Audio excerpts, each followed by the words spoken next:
always said I woke up and I was like going to Cancer University. There's all this new terminology and names of tests and steps you're going to be going through. And it's just a lot. It's a lot to absorb. And you're in cognitive overload at that point. You're just basically hearing white noise anyways.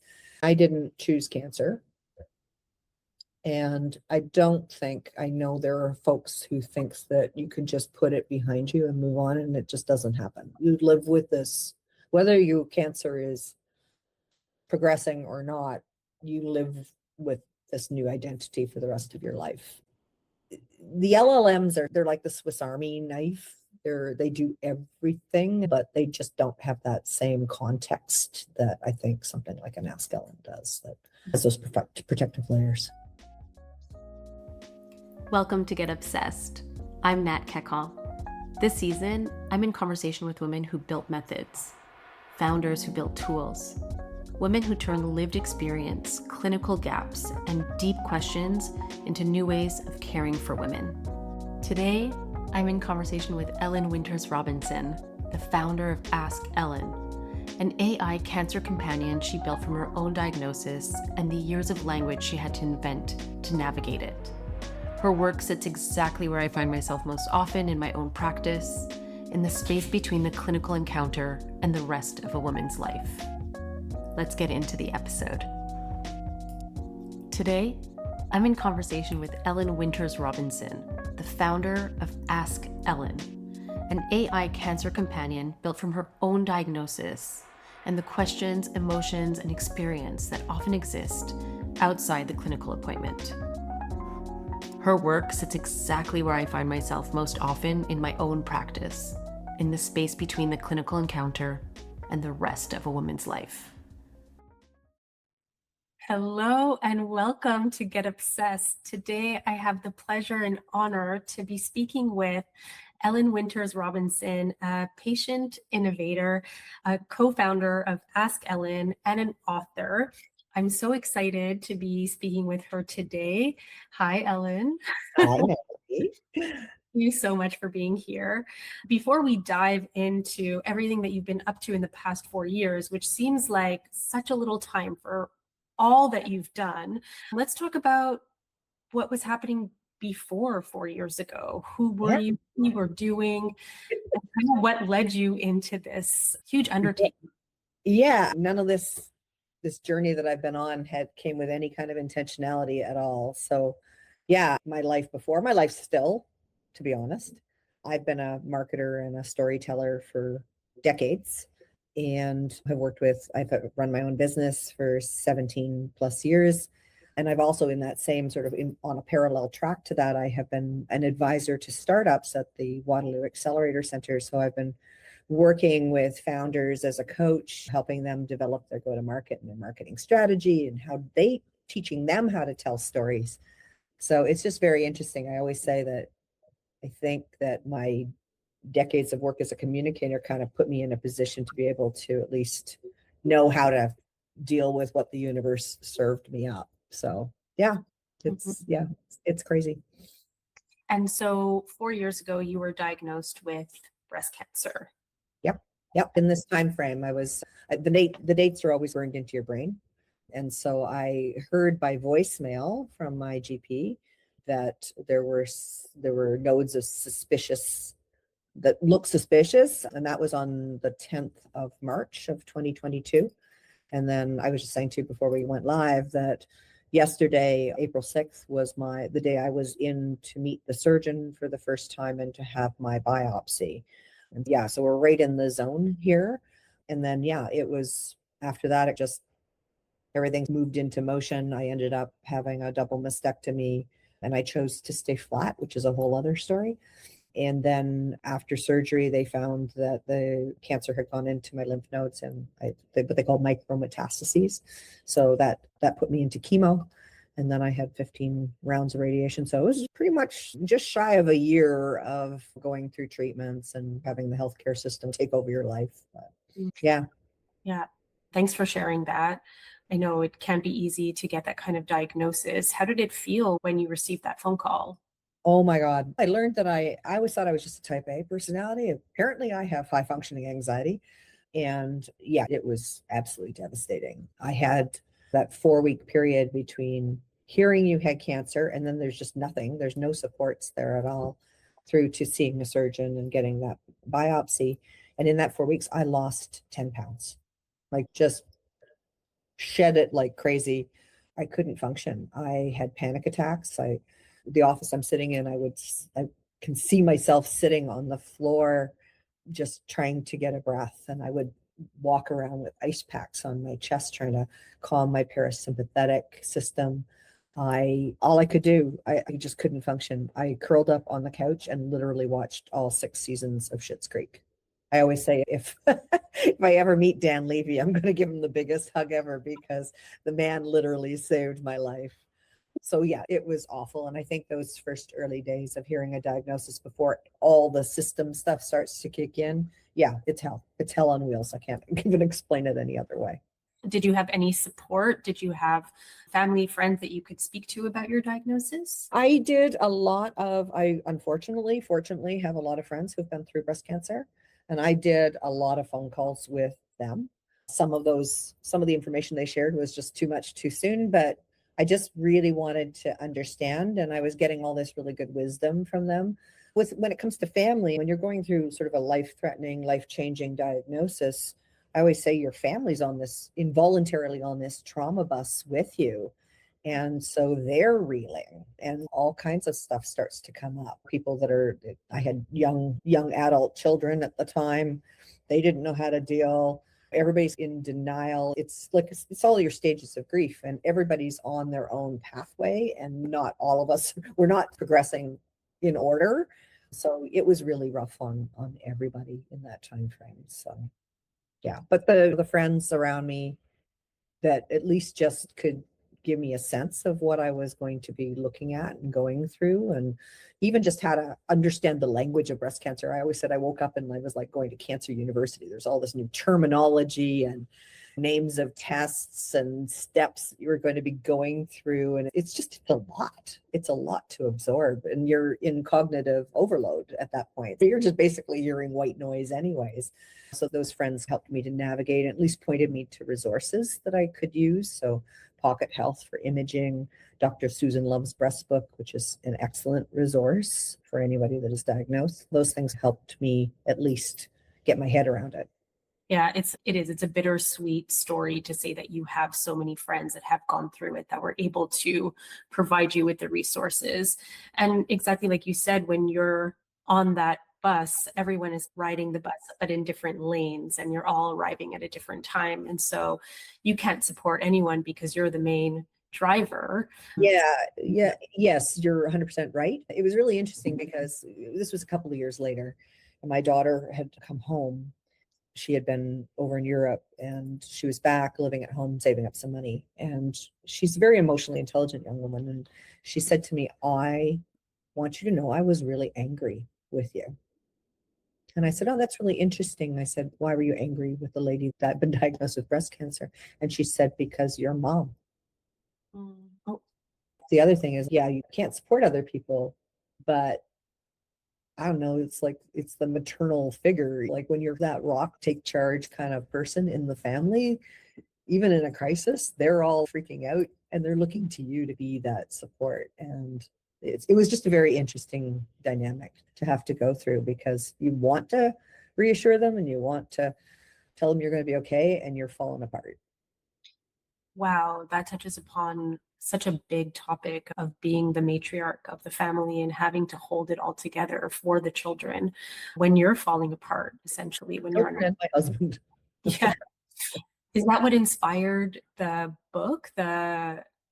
Yeah, it was this notion that I was getting all this amazing information. So the healthcare system, which I took gold stars, we complain a lot about our Canadian healthcare system, but when you get diagnosed with cancer, you get VIP treatment. And so I had excellent care. But the doctors are very much focused on finding the disease, cutting the disease out, poisoning the disease, whatever that is, right? Saving your life. That's what they're doing. And there's just not enough capacity for them to sit and just hold your hand, sort of thing. It just doesn't exist. And the nurses do what they can when they see you. And, but I was also getting all this amazing, as I say, wisdom from other women. And it's something that I've been thinking a lot about lately, is that storytelling is such an element of women's health, that when we think about it, for millennial, the elders in the tribes have been imparting wisdom to others about pregnancy and death and all of these things. And so that's what I was gathering. And then in recognition of that, I thought, well, I'm now gathered my own wisdom and my own stories. Being a storyteller, decided to put it down on page. And my hope was that someone would read it and feel that I was sitting with them at that moment. And I've had people come back to me and say, I've read your book, and or I'll take it to chemo with me, and it feels like you're sitting beside me holding my hand. And that's exactly what I wanted. I couldn't tell them that it was going to be okay, but I could at least help them understand that I understood what they were feeling in that moment. Wow, it's so powerful. I'm getting shivers all over my body. What happens when women get diseases is that they want to care for other people. Yeah, it's actually really quite amazing, and not, I don't think, as acknowledged as it should be. I think probably our Indigenous communities do the best job of acknowledging it, but I think it exists. We don't look at it as clearly as they do, or own it. I agree, but I think it's innate in a lot of women. It's just this mothering. It's okay. I don't want you to sit alone and be by yourself and be hurting. I want to make sure that you have at least one person, whether it be written by proxy, to have someone there. Yep, exactly. Yeah. And so is this what inspired Ask Ellyn? Is this how that came to be? Certainly is the root of it. Again, here's this weird intersection. I've been coaching startups for years, and amongst them health tech startups and women founders, femtech, that sort of thing. And I never in 1,000 years expected that I would be sitting on the other side of the desk. And then this diagnosis happened, and then I wrote the book. And then in tech, they call it a collision. And it's this moment of serendipitous connection that happens. And that's exactly the case. I was on a call. I was mentoring actually on the call, and there were 2 women on the call. And at this point, my hair was regrowing. And so it came in really, it's loosening up now, but it came in really curly. And I think I said I was in my Barack Obama phase of regrowth, where it was like, I had this little baby afro, and it was salt and pepper. So that's why I looked like Barack. And there was a guy on the call, and the women were commenting on my hair and the breast cancer journey. And he was out of the loop, and he started asking all these questions. He was just peppering me. And I said to him, look, if you're this interested, I'll send you my manuscript. My book hadn't been published yet. So I sent it along. Lo and behold, this fellow's name was Pat Belleville. ChatGPT had just come out, and he got this idea that the way I had written my book, that he could recreate me in digital form. And so I kind of joke, he almost went into a fever dream. He was working at 3:00 in the morning, and he would send me responses, and I'd say, oh, that doesn't sound like me. And we were just dialing it in. And then he had another friend who left Shopify who joined him, and they just started building this. I think it was just a social experiment. We just all got together and went, let's see what we can create here. And within 3 weeks, they had the first version of Ask Ellyn up and standing. And I remember sending responses to my daughter-in-law, and she said, oh my God, it sounds like just like you. And so they really dialed in my voice and my emotions. She understood my story, and we just continued to do that. And it was probably about 2 months in, 3 months in, I sent it to a woman who runs breast imaging at Joseph Brant Hospital in Toronto. And she wrote me back and said, this is incredible. How soon can I get it? And it was at that point I went, okay, I think we've built something here that not only patients will enjoy or need, but clinicians also appreciate. And so at that point, we decided we would launch her into market with $0, no marketing budget, nothing, just a wing and a prayer. Marshaled our friends and family to join us for a launch event. And yeah, out she went to the world. So I always say her birthday is October 23rd of 2023. So she's just in her terrible twos now. She's starting to grow up. I love exactly. it. Just for my listeners who might not know what Ask Ellyn, can you give a little synopsis? Absolutely. So she is a digital twin, or a version of me, built on my book. So people now are going to ChatGPT and they're having conversations. So that's the underlying layer. But then everything is anchored on my book, which gives Ask Ellyn this element of lived experience and human emotion that you don't get from other AI agents out there. Like, she truly is a very empathetic. In fact, one of the biggest compliments I've had is that she feels like she has a soul. And that's huge. And so we made some decisions as we were building her. So some principles that she's built on. One, she'll always be free. So we never wanted a patient or a family member, anyone who needs her, to ever pay for her to be used. So that was a principle when we put her out into the market, but also it shot me in the foot, because then I thought, if I want to build a business around this, it's not going to be happening that way. We also made the decision, a very shrewd decision, that she would be non-medical. So she will answer a medical question with my lived experience. And Pat, again, in another one of his fever dreams, almost killed himself to make sure that Ask Ellyn would never say, yes, you can take an Advil. She'd say, I took Advil. However, you really need to consult with your care team because everybody's circumstances are different.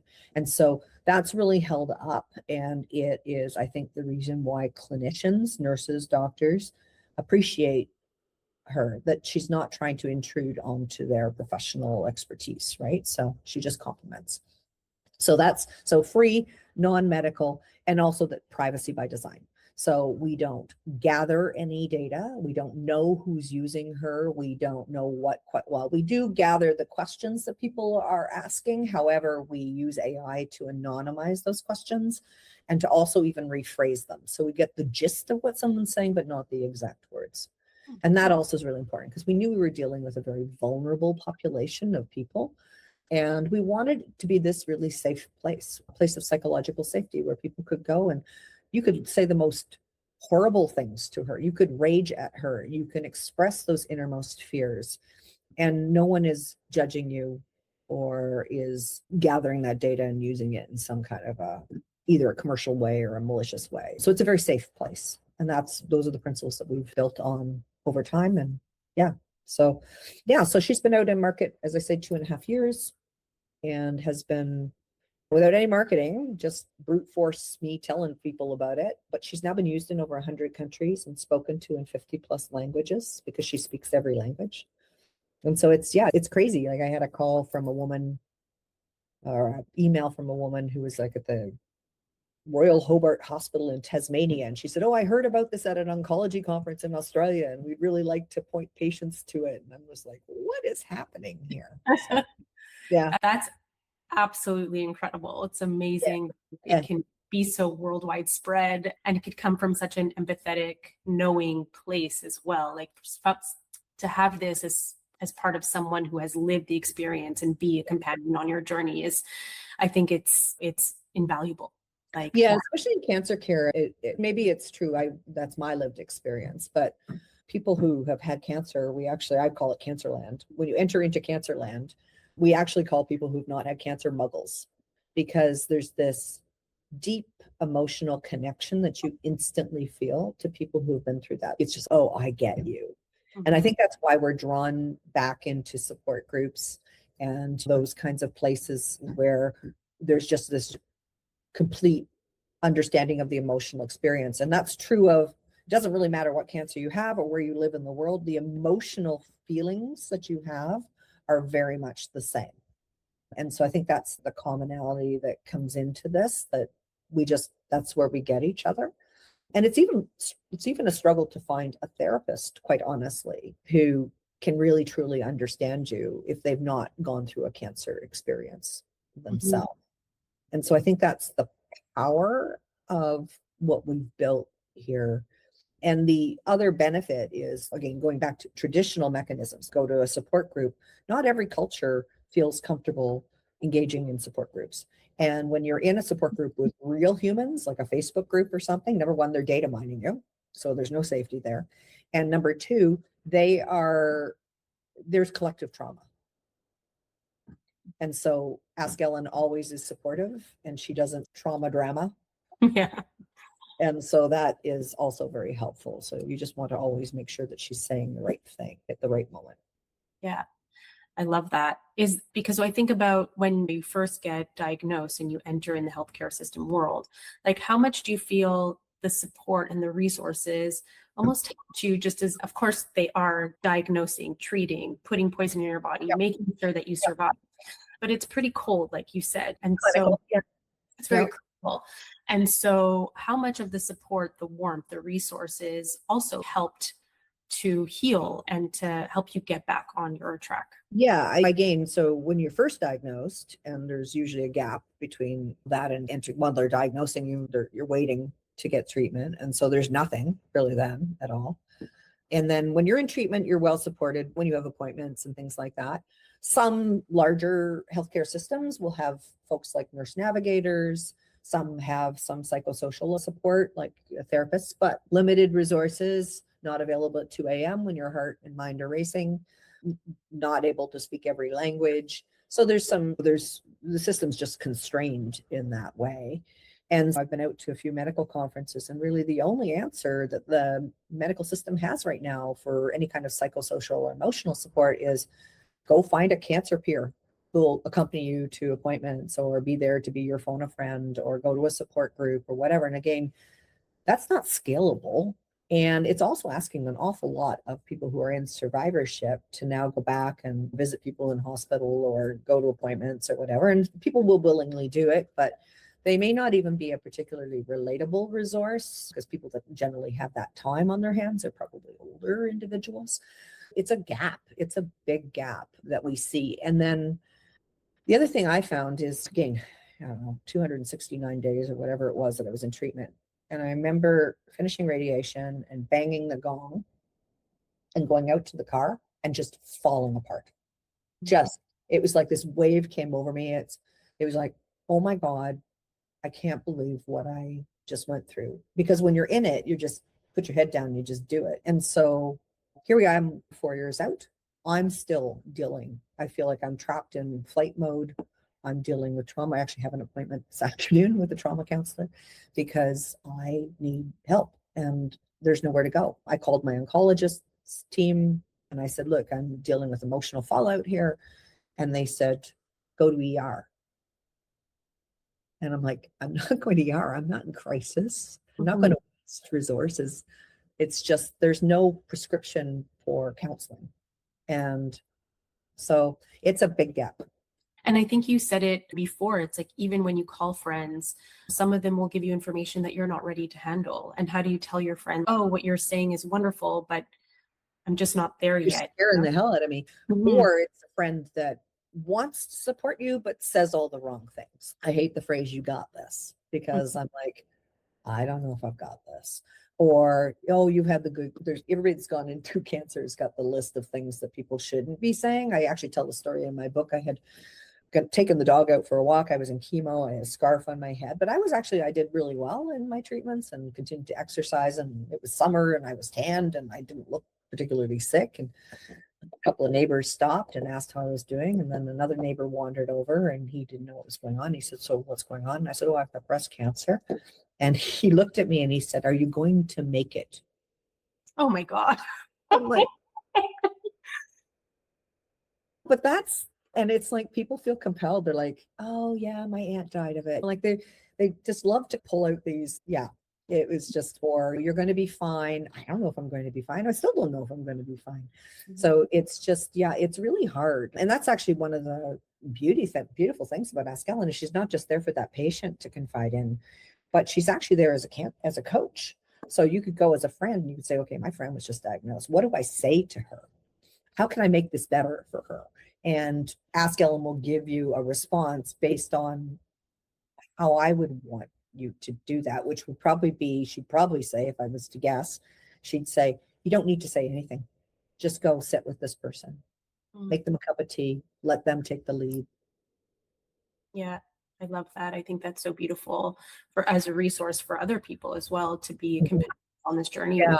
Yeah, even this one usually makes people cry, but you can go to her and you can ask her a question like a child would ask a question. Why is mommy bald? Or mommy's so tired she can't play with me right now. And she will give this response and use very simplistic language so that you can convey that answer back to the child. I think that's remarkable. It draws me back to the beginning of the conversation when you said your daughter was angry with you. Did this become one of her resources? Did she go on Ask Ellyn? It was not built at the time. I don't know actually whether the kids have, I don't know. I honestly don't know that question. Whether I've gone back and used her, which is very bizarre. It's very meta that I have gone to myself for advice, but I had to have a CT scan. We were building her at the time, and I had to have a CT scan on my lung because they had found spots and they needed to do a follow-up. And I remember the guys, they saw this question come in and they're like, they put 2 and 2 together and they were like, wait, is this you? Are you okay? And I'm like, but I needed to vent a bit because anxiety is a big thing, right? So, and she said exactly the right thing. I know, it's very weird. That's awesome. I love that. And like, how has going through this and building this incredible application changed you? Like, how is being Ellyn now? It's weird. I always say cancer kind of changes you body, mind, and soul. So there's that. I'm not the same person physically. I look different. I am different. I'm probably bolder and a lot more willing to take risks because life is short. But Ask Ellyn, my gosh, it's just been such an interesting journey because again, we built this thing, put it out there, and then we're like, okay. I felt very drawn to a mission that was no one will walk alone. No one diagnosed will walk alone. And it's consumed me. And so it's been this, I just keep saying yes to things. And those yeses have led me to, we just actually licensed Ask Ellyn to Cigna Healthcare in the United States. So she's now live on a website down in the US. So that's going to allow me to reach that many more people. We have a clinical evidence study now underway. We received a $250,000 grant from the Canadian Cancer Society and we're working with researchers at Brock University, and it's a national study. And so that's going to show that this isn't just a plaything. This is a real necessity, and that psychosocial and emotional support is so vitally important. And this is a pathway forward for the system, and I'm hoping will pave the way for the creation of new companions. And then now I find myself part of this women's health initiative. That's where we met, was at this conference, and so I'm getting asked to speak. I've now spoken at 1 and soon to be 2 AI and medicine conferences because there's a lot of curiosity in the clinical world on how AI is being used by patients. And so it's taking me around the world now, and I'm hoping for more licensing deals. It's a dance of trying to get enterprises to recognize the potential here and to see the power of that lived experience as a form of engagement. I had a brief conversation with a big US retailer because one of the things we can do is this empathetic personality doesn't change, but what we can do is enhance Ask Ellyn's knowledge so that we can make her resource aware. So it's a different way for a person to find the information or the services or whatever that they need in that very moment. If you look at insurers, most of them have apps, but there's this onus on that person to know what they're looking for and to go find it. Where in this case, you just have this conversation, and through that conversation, Ask Ellyn will then recognize this is potentially what you need and serve it up. So there's a lot we could do with this. It's just sometimes I think I'm waiting for the world to catch up a little bit to us. Because my mind goes to how you navigate the policies and protocols of all the countries that you're in to make sure that they're being fed the right resources through Ask Ellyn. Yeah, so this would always be, and again, this would not be the open version of Ask Ellyn. She's always just going to be very neutral, very geographically agnostic. It would never be, it would be another private or separate instance of Ask Ellyn. And that way we can control it a lot more. We can make that instance geographically aware so that it would know that it's sitting in a particular country and there's certain policies in place. We can even, with my partner, Pat and his team are now an actual company. And with them as my technology partner, we can be very clear about the resources that we're acting, and we can even bring it inside that organization. If they wanted, for example, to collect data, we could bring it in and have a private instance. It's what they call on premise. So it could sit literally inside the four walls of that organization and behind the firewall. And so there's a lot that we can do. Ask Ellyn, in my version of Ask Ellyn, is always just going to be that open sort of doing what I expect to do, which is really just help the world as much as possible. Okay. So there's going to be tiers essentially to how you can. Yeah, separate instances of Ask Ellyn. And that's exactly what we did with Cigna. So that is a separate instance of Ask Ellyn that sits on their property. And we went through all of the compliance and the Sarbanes-Oxley compliance and all of the criteria that they needed to make sure that it was safe for their members to use. So I feel really good because we've held up to that kind of rigor and that scrutiny in that private instance model. So I know we can do it. Okay, because clinicians have been very open to you up until now because of the psychosocial component of it, just being almost like an assistant. But do you think that they'll continue to be open if you start to have a little bit more resources? I think it would, as long as those resources. So we've had conversations with a provider here in Canada. It probably won't be Ask Ellyn because they actually want it to be a little bit more clinical aware, and it would change her personality. So it would probably be a different companion. But as long as all she's doing is, think of her like a digital concierge. So she's not repeating the information, she's simply directing someone to it. So the information and the resources would all still continue to exist within a provider's environment. She would just say, let me take you here. Here, this service is available, or here's the 1-800 number that you should be calling right now. And yeah, so it's not really duplicating any of those resources. It's just helping people find them swiftly and aligned with that need in that moment. And would each country or company be able to put in their own resources, or it's all okay? Yeah. So they could all be we probably would always upload those resources because we'd want to do quality assurance and testing. So we wouldn't leave it completely open. But yeah, we've had conversations about aligning to, it could work really well. And I'm hoping that the clinical evidence study will kind of open the door to having conversations with providers, because most providers have navigation programs. So again, I come from the tech world. So I think of it like in tech, you have tier 1, tier 2, and tier 3 support. So tier 1 support is self-service.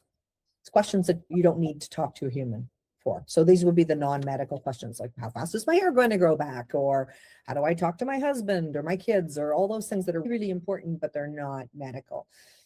Now, if it starts to veer into medical territory, then what we could do is actually teach Ask Ellyn to escalate to the human. So now we have a navigation program. Here's how you reach them. Here's their hours of operation, that sort of thing. And then you have your really medical questions, which should be handled always by a human. So it's actually quite I think a complementary model, and it extends these navigation programs that exist. It extends their reach. It allows them to speak in every language and to be available at 2:00 in the morning. So I think it can be very cleverly implemented to really extend support. I'm on your bandwagon. I wish that when I was diagnosed with early menopause at 33, this was 10 years ago. And I wish that I had something like this to navigate what I was moving through at that time, because there was no communities for me. When I asked the doctor, they said, sorry, it's so rare that there's not a lot of people that have this. And so it would have been so nice to have this, this companion, this person to be like, it's going to be okay. And to your point, these questions at 2 a.m. when your mind starts to circle and you're like, okay, who am I to my partner now? What is the female relationship to me? And all these different questions that go through your mind. So that's my real big, hairy dream, is to create an entire category called conversational care. It's built on this care model that, and to secure the funding somehow, that I'd be able to build out a number of these companions for different women's health journeys. And I have a friend right now who's signed me up. She had early stage ovarian cancer. I'd love to have one for ovarian. We've talked about doing one for cervical. We've talked about doing one for uterine cancer.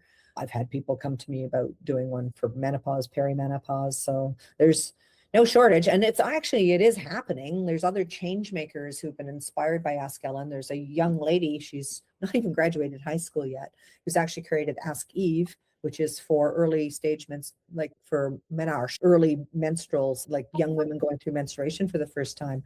And then there's another young lady who's now down at Duke University who created Hi Eddie for eating disorders. There's one that my colleagues at Gambit are just about to launch with a woman who's a grandmother of a child with stage 5 cerebral palsy.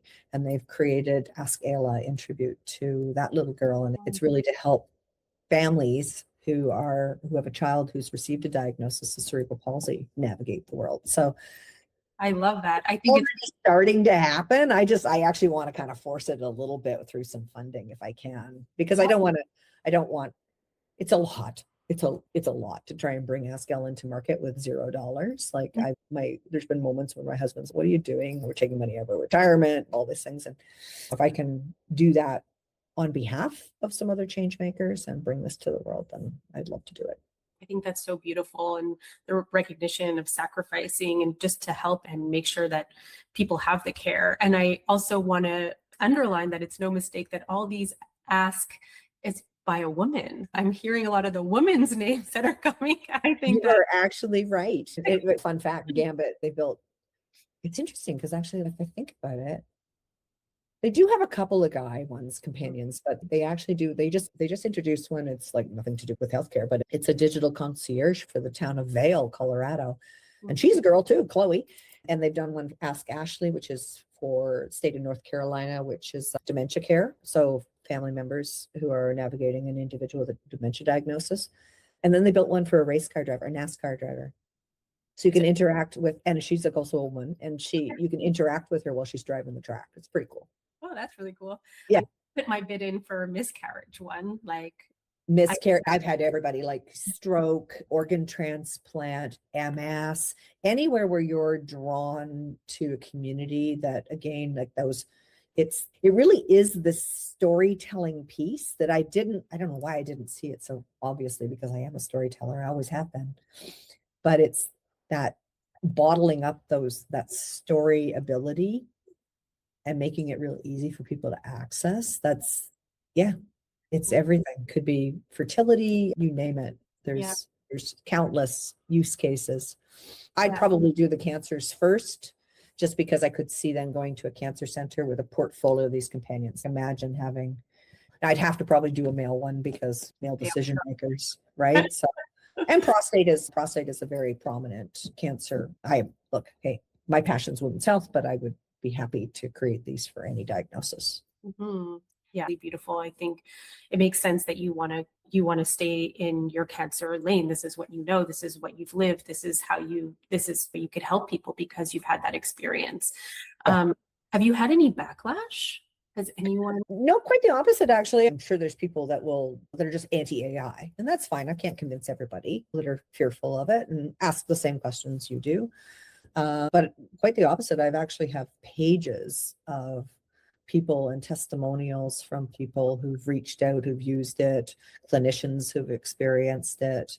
I remember my researcher, she's a nurse oncologist, and her whole research focuses on survivorship. And I remember when she first interacted with Ask Ellyn, she's just, oh my God, where you been all my life? And then she said her husband talked to her all night long, which is funny. Husbands like her a lot. They chat with her because she's a safe space. So yeah, I haven't. And again, we've really held up to a lot of rigor. We did a webinar with GE Healthcare with the chief medical officer there, who actually interviewed Ask Ellyn as a second, like he interviewed me and then he'd interview Ask Ellyn, which was very crazy.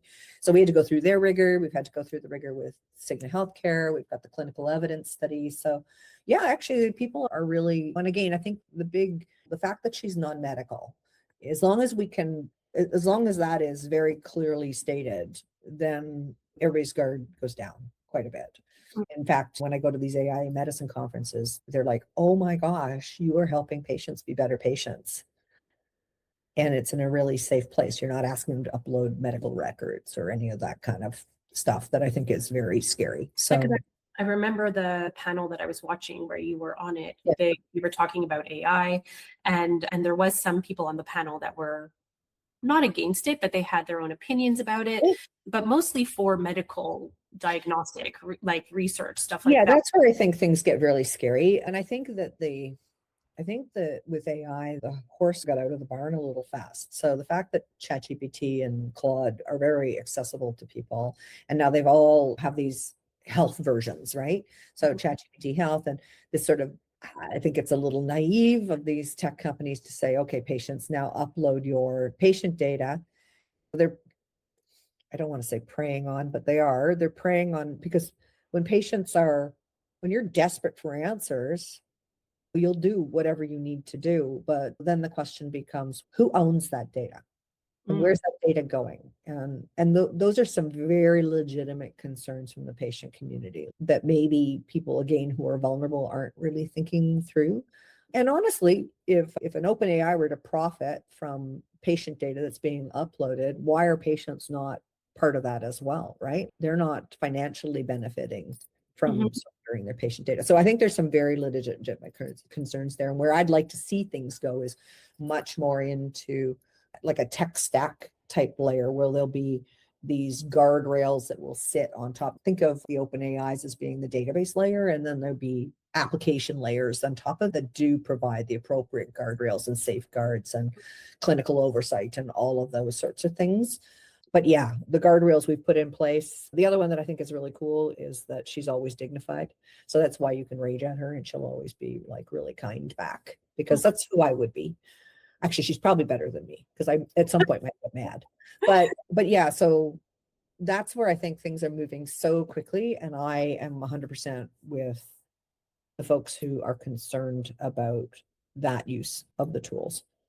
I totally understand the data privacy. And if you're giving and you're uploading and you're helping people create all these data banks and all these research, then you should be compensated. However, I think there's another subject that comes up where it can spiral someone. It can give someone full anxiety. You upload ChatGPT, these AI apps don't know your full background. They don't know your whole story. They don't know everything. And they just give you these 2-sentence answers, and then you keep asking questions and they keep saying the same thing, and it can send you into a real spiral. I would argue that you go into the same spiral using Google. In fact, it probably is worse. We always have this line that when you're diagnosed with cancer, Dr. Google is not your friend, because it starts serving up everything. Yeah, and the Canadian Medical Association just came out with a study that, it was a bit of a clickbait thing because they laid all the blame at AI, but it was really just all digital resources. I'd say it's equally concerning to see these influencers on Instagram who are professing they know everything, again, preying on these very vulnerable people. And that was something that I was so mindful of.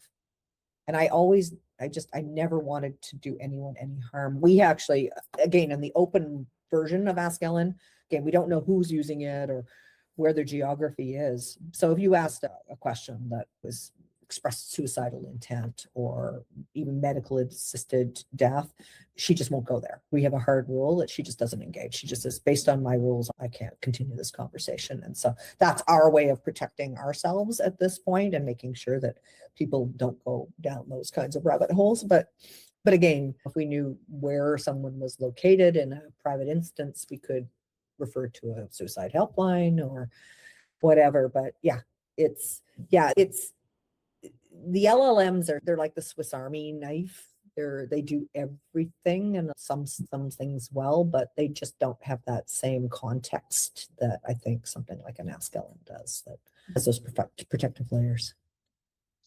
I think it's absolutely incredible what you've created. And again, only in 4 years, and through a diagnosis, through your treatment, still working, still creating, still making sure that people are taken care of. I think you're a superhero.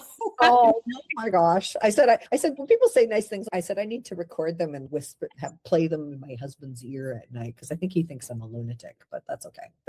I am a little bit of But I think you have such a mission and you're so driven and passion purposed, and we need more of you in the world. I just want to help.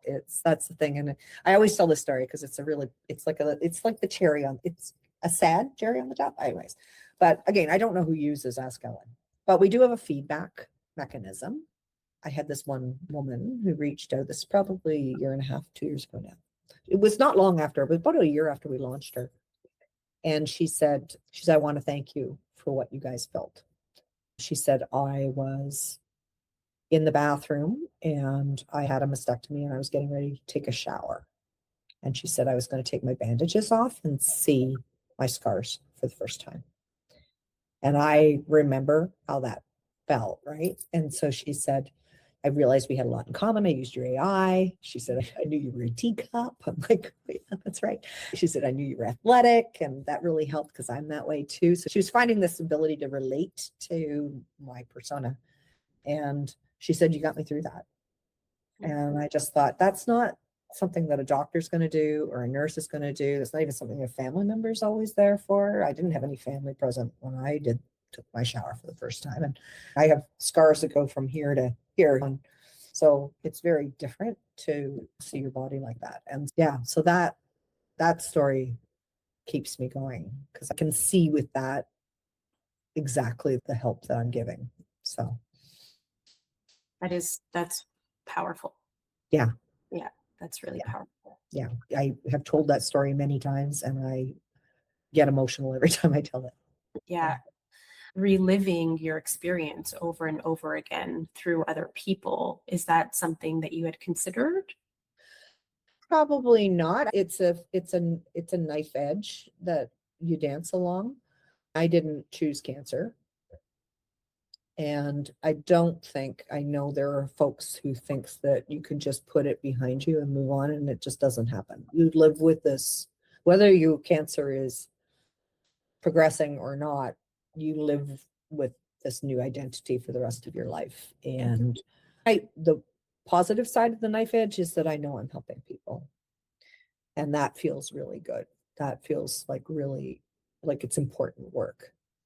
The other side of the knife edge is, and I don't think that whether I'd be doing this work or not, I'm in cancer land and other people who have cancer and some of those people die. And I just saw today, I was at the CIBC Run for the Cure back in the fall, and there was a young lady who's part of a group. I have a little Facebook group as well. So she's part of my Facebook group. And she got up and spoke, and she was diagnosed with breast cancer at the age of 36. And then during her first pregnancy, a couple of years later, was diagnosed with a different form of cancer. She had endometrial cancer. And I just saw today she passed away. But whether I was doing this work or not, that's the world that I now live in. So I posted about it and I shared to the group that she had passed away. But then I said, now just go live the hell out of life, because that's what any of us would want to do. So yeah. So those are the things that you just take a big breath and keep going. It's really brave. It's very brave. One more question, just to switch the topic, but keep it on. Yeah, let's get happy again. Because you spoke about clinical research through the app. I just want to understand it a little bit more. Can people sign up for the clinical research? Do you reach out to specific people? How does it work to get involved? Yeah, this is very much, I'm just along for the ride on this, because this is very much being driven by the research team at Brock University. And in fact, we have a call this week. I think it still just impresses the heck out of me that I'm even part of this, because I'm now a co-investigator on this research. My name's going to be unpublished in papers. And so, yeah, so it's what they call a mixed method study. So they do surveys and then they do qualitative interviews to dig a little deeper. The mandate is really looking at Ask Ellyn as a tool for that psychosocial and emotional support. So looking at the function of the tool, but also its meaning and its impact. It's a national study, so they are very keen to have representation from women and their family members from across all the provinces and territories. And I believe you can still sign up. I can share with you the email for Brock University if people are interested, because yeah, I don't know what I'm actually talking to my colleague this afternoon, so I'll have a more fulsome update. But from what I'm hearing, it's going really well. And I think they have something like, at least the last count I had, it was like 140, 150 participants. And they are looking at not just its use with patients, but its use with caregivers as well. Yeah, so we should have data, I think, by the spring. We've submitted a bunch of abstracts to various conferences. So It's pretty cool. It's pretty cool. And that will give us, I think, as I say, it'll give a lot, I don't think, I know it will give us a lot of credibility and credence, because there's other AI chatbots out there, but there's not many that have clinical evidence that are behind them. And that's how the healthcare system rolls, right? That will make the difference between clinicians being and providers being curious about this to saying, oh, this actually fills a true need, supported by data, supported by clinical evidence. And that will, I think, increase their hope, increases their confidence that something like this can be safely deployed. Absolutely. It's absolutely needed in the healthcare system. I thank you so much, innovator, change maker, just inspiring woman. Thank you so much for creating out of something that most people stay and freeze with. You persevered and I think I went the other way. I'm just running. Just running. I hope your appointment with your therapist goes very well. Yeah, thank you so much for taking the time to speak with me today. And I hope you have a wonderful rest of your day. Thank you. Thanks. That was Ellyn Winters Robinson, founder of Ask Ellyn. You can learn more about her work in the show notes. Go and take a look. If something in this episode stayed with you, I'd love to hear from you. Leave a comment, send me a message, tell me what landed. I'm Nat Kekal. This is Get Obsessed.